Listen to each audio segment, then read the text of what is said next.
Oui, merci pour l'organisation de ces rencontres qui ont une approche originale et qui stimulent notre réflexion, qui apportent un plus à notre espace culturel. Et puis merci de donc m'avoir invité à participer, ainsi que plusieurs membres de mon équipe hier et aujourd'hui. Et nous avons plaisir à être là pour partager notre vie avec vous. Alors d'abord quelques explications sur le titre « Regard d'un gynécologue masculin sur les transformations médicales imposées au corps des femmes », en particulier pour la naissance. Gynécologue obstétricien, ça ne se voit pas forcément, mais ça se sait, vous le savez, et puis je vous le dis.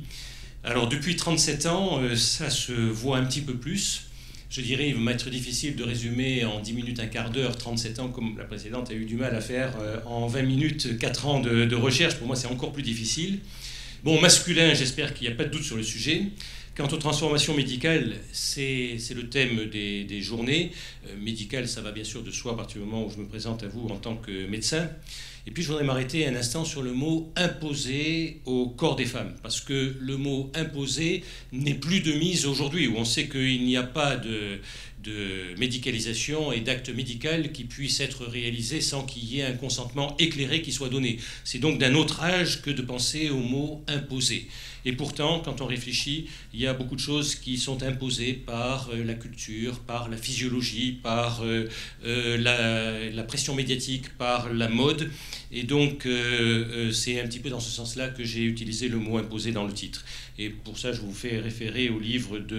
récent de Sophie Oksanen, Norma, les normes et le poids des normes donc dans la définition de la beauté et dans un certain nombre de recours, en particulier de recours médicaux.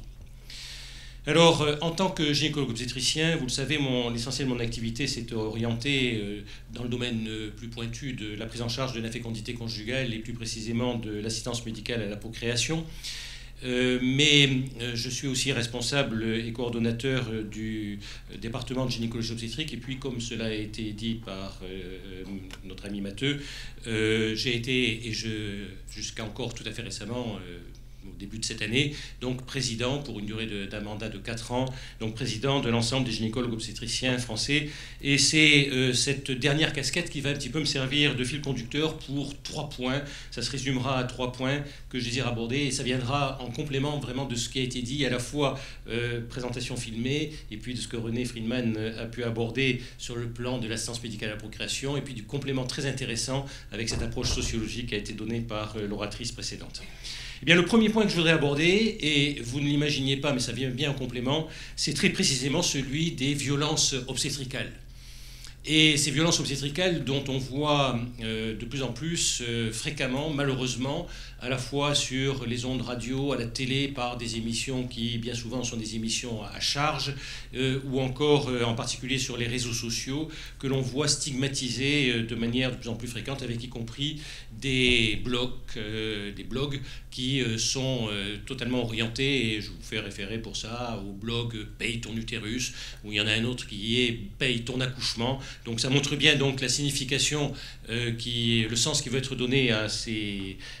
interventions sur les réseaux sociaux. C'est toujours des interventions qui sont à charge et qui posent des vrais problèmes, mais bien sûr qui sont présentés de façon telle que ça oblige à avoir une réaction. Et en tant que Collège national gynécologue obstétricien, on ne pouvait pas rester donc sans réaction par rapport à ce que l'on a ressenti comme étant un gynécologue bashing, c'est-à-dire donc systématiquement montrer du doigt les gynécologues et les obstétriciens parce qu'ils font un métier particulier qui va toucher à l'intimité des femmes et qui de temps en temps donc peut être représenté comme étant un métier violent. Alors effectivement, le métier est violent, mais reportons-nous à ce qui se passe lorsqu'il n'y a pas de gynécologue. Et là, un petit détour par l'Afrique, et je voudrais vous faire reporter au très très beau texte qui a été écrit par mon collègue Paul Benos, qui est un gynécologue donc, qui a exercé pendant très longtemps dans le service montpelliérain et qui, donc très versé dans l'humanitaire, a fait un très très joli texte sur la femme africaine qui est bien représentée dans le milieu artistique avec des couleurs extrêmement chatoyantes, touchantes, mais quand on regarde quelle est sa vie, elle est violentée dès la naissance par les mutilations sexuelles, elle est violentée quand elle est mariée par la grossesse et l'accouchement et la mortalité féminine en Afrique qui atteint des sommets qui sont absolument insupportables. Par comparaison, la mortalité féminine dans notre pays, c'est 12 morts féminines, toujours bien sûr un drame un drame majeur, 12 morts féminines pour 100 000 naissances. Comme nous avons 800 000 naissances, ça fait à peu près 80 morts féminines par an dans notre pays, et nous avons un comité d'experts spécifiques pour analyser de manière indépendante, anonyme, chacun de ces dossiers, pour essayer de réfléchir qu'est-ce qui a pu amener à cette mort maternelle, quelles sont les corrections qui peuvent être apportées de façon à la limiter encore plus. Par comparaison, ces 12 morts pour 100 000 naissances dans notre pays, eh bien, ça a atteint le chiffre effrayant de 1000 morts pour 100 000 naissances, donc dans certains pays africains. Et ça, c'est absolument insupportable, c'est une violence majeure qui montre bien donc la particularité de cet moment fatidique qui est la naissance, et qui fait que le métier d'obstétricien, même s'il est pour pallier à cette violence, parfois doit réagir avec violence pour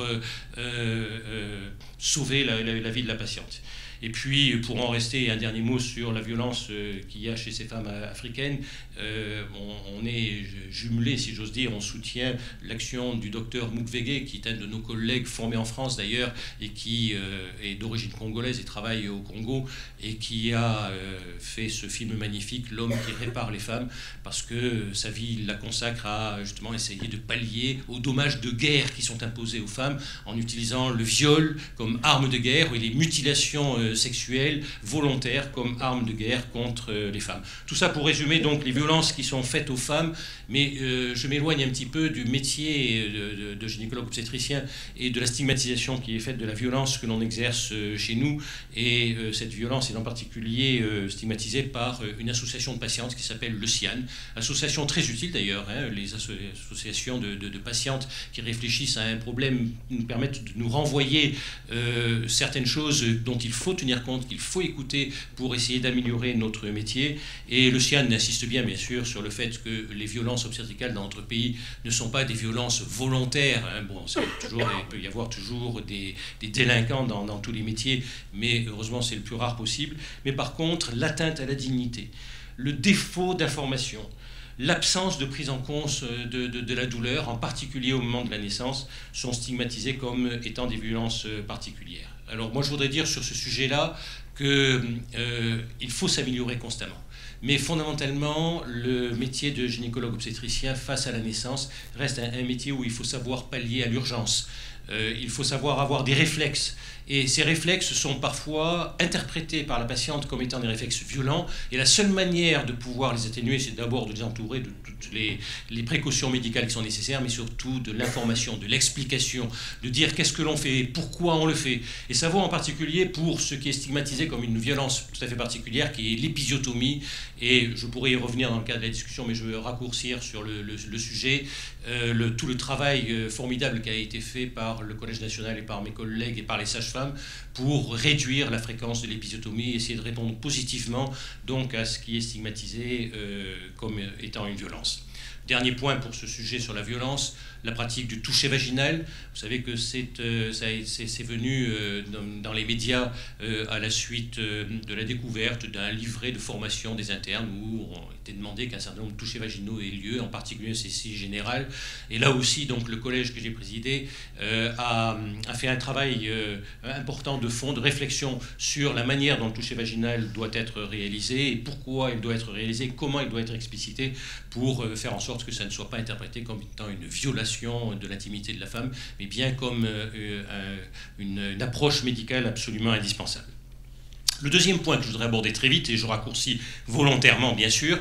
c'est le rôle à la fois, comme toujours, c'est jamais noir et blanc, mais j'allais dire à la fois positif et négatif de grands mouvements médiatiques. Je vais prendre deux exemples. Le premier, vous en souvenez sûrement, c'est le grand mouvement médiatique à propos de la pilule 3e génération et l'augmentation de mortalité par thrombose que cela pouvait provoquer. Et quand ça s'est produit, immédiatement nous avons eu une réaction professionnelle pour dire aux médias attention, attention, oui, bien sûr, donnez les informations, ça c'est votre métier, mais regardez regardez bien la manière dont vous la donnez, parce que si vous détournez une frange importante de la population de la pratique régulière de la contraception qui leur est nécessaire, vous allez augmenter le nombre d'interruptions volontaires de grossesse. Ça c'est prouvé. Il y a eu 15% d'augmentation du nombre d'interruptions volontaires de grossesse au cours de l'année 2013, et même si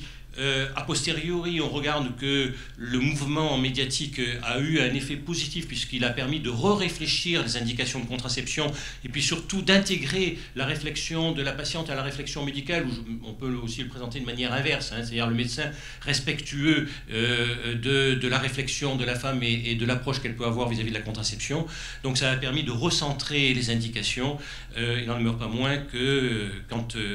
ce genre de choses se produit, il peut y avoir un effet négatif. Il y a une vraie responsabilité journalistique, médiatique et politique, parce que les décisions qui sont prises sous le feu de l'action, et j'interdis telle pilule, je retire du marché, et puis après on s'aperçoit que finalement c'est une bêtise, on la remet sur le marché, ça donne une impression de désordre qui est tout à fait néfaste.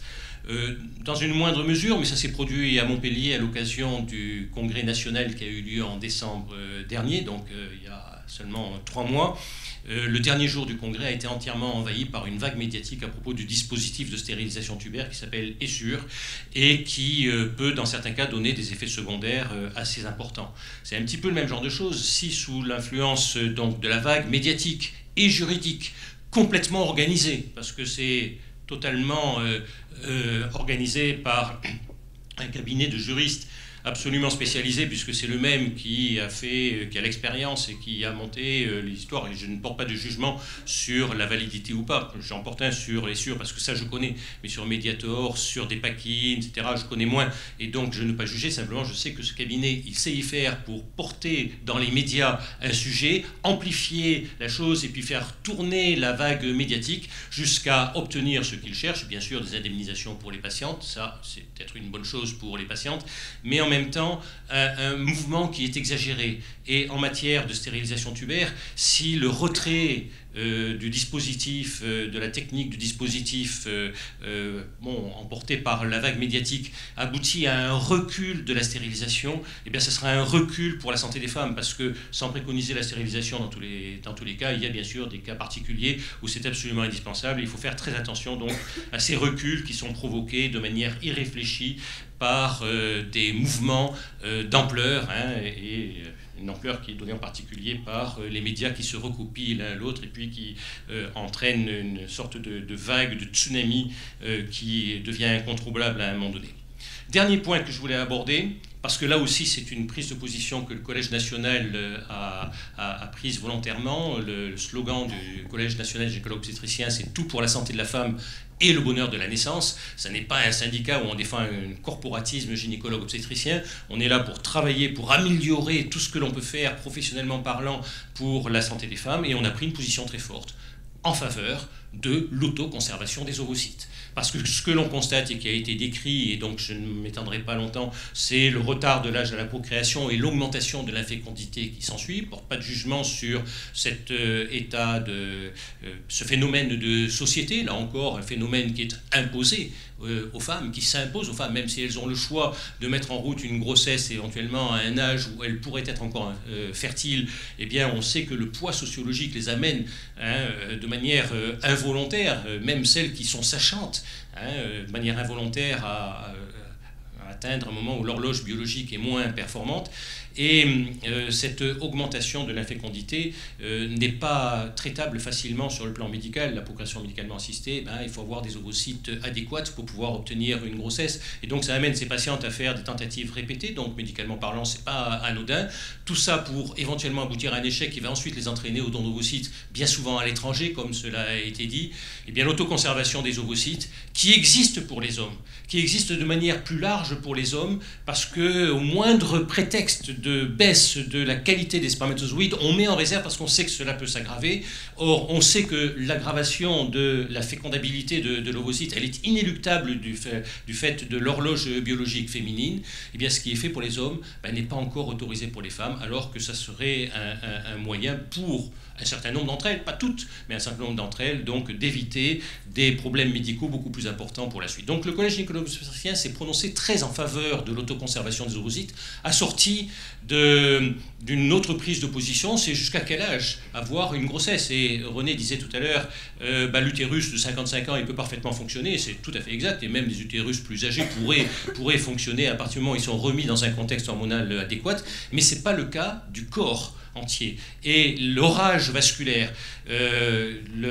en particulier au niveau des vaisseaux cérébraux, avec les risques donc d'accident vasculaire cérébral ou cardiaque, cet orage vasculaire qui se produit à l'occasion de la grossesse est source de complications qui vont bien sûr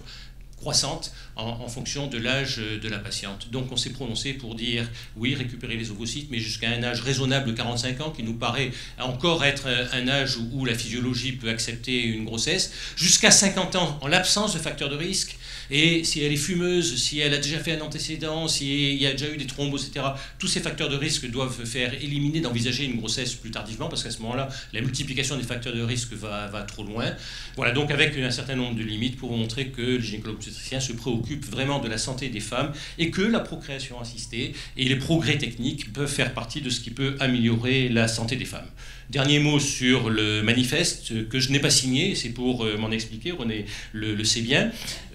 J'approuve alors là sans réserve 2 points sur le manifeste qui sont l'analyse génétique de l'embryon pour améliorer les performances de la procréation assistée et éviter la répétition des tentatives. J'approuve aussi sans nuance l'autoconservation des ovocytes et je viens de m'en exprimer. J'ai un peu plus de réserve sur le don d'ovocytes parce que pour moi, le don d'ovocytes qui ne marche pas bien en France, c'est pas un problème technique, tout le monde le sait, mais qui ne marche pas bien pour un problème donc de recrutement de donneuses et de fonctionnement, alors que dans les pays voisins qui sont tout aussi bons techniquement, bien leur loi, leur culture leur permet d'avoir monté des systèmes qui fonctionnent parfaitement bien et qui rendent service aux femmes. Pour moi, c'est plus un problème culturel, c'est un problème lié à notre mode de fonctionnement, à la sécurité sociale, donc qui a tellement d'avantages par ailleurs, mais qui introduit un mécanisme où les limitations sont telles que nous ne pouvons pas rémunérer la donneuse, on a du mal à recruter, donc c'est pas seulement un problème de promotion, c'est un problème à mon avis qui est plus profond, et donc il ne faut pas envisager trop rapidement des solutions qui risqueraient d'être ineffectives. Et puis surtout, le point qui fait que je n'ai pas signé, c'est celui sur l'usage de l'AMP dans l'homosexualité.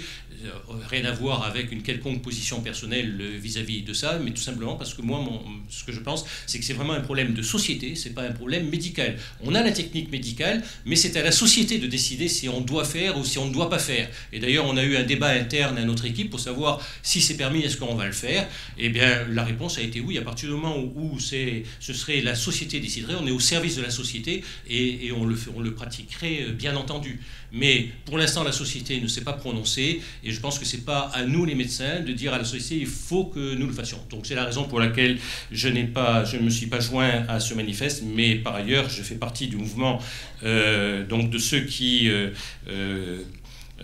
pousse donc au bon usage et à la bonne pratique médicale de l'assistance médicale à la procréation, mais aussi de tout ce qui fait la beauté et le côté merveilleux de notre métier, que j'ai la chance de participer avec des gens formidables tels que René Friedman, et puis je vois Talana Naouri qui est ici aussi, et puis d'autres collègues, et c'est un métier vraiment que je conseille aux jeunes, tellement il est beau, tellement il est fantastique. J'ai été très heureux de le pratiquer pendant 37 ans. Je vous l'ai résumé en un quart d'heure. Je vous remercie.